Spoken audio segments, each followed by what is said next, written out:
नमस्कार मित्रांनो, अगदी गल्लीपासून दिल्लीपर्यंत आज एकच चर्चा चालू आहे, ते म्हणजे काटकसर करा.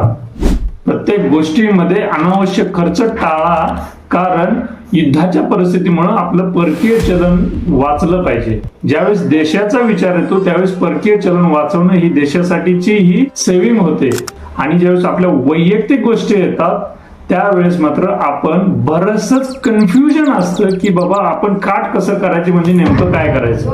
कारण मुळात आपल्याला येणारं उत्पन्नच कमी असतं. उत्पन्नातून कोणता खर्च भागवायचा आणि कोणता नाही भागवायचा ह्याचंच कन्फ्युजन असतं. आणि यामुळे ना कुठेतरी डिसिजन घेत असताना, रोजच्या जगण्यामध्ये निर्णय घेत असताना आपल्याला सूत्रबद्धता आणता येत नाही.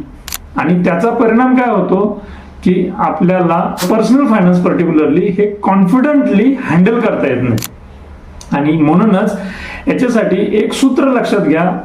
हे सूत्र काय आहे तर आपल्या आयुष्यातील जे काही फायनान्शियल डिसिजन्स असतात हे दोन विभागात आपण क्लासिफाय करता आलं पाहिजे.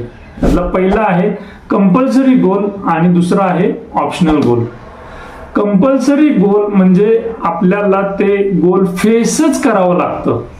मुलांचं एज्युकेशन असेल, मुलांचं शिक्षणाच्या निमित्तानं एखादा कोर्स फी अमकं तमकं काही जे खर्च असेल तो फेसच करावा लागतो. स्वतःचं रिटायरमेंट फेसच करावं लागतं. इन्शुरन्स घेणं कंपल्सरीच आहे. या व्यतिरिक्त जे येतं हे सगळं ऑप्शनल येतं.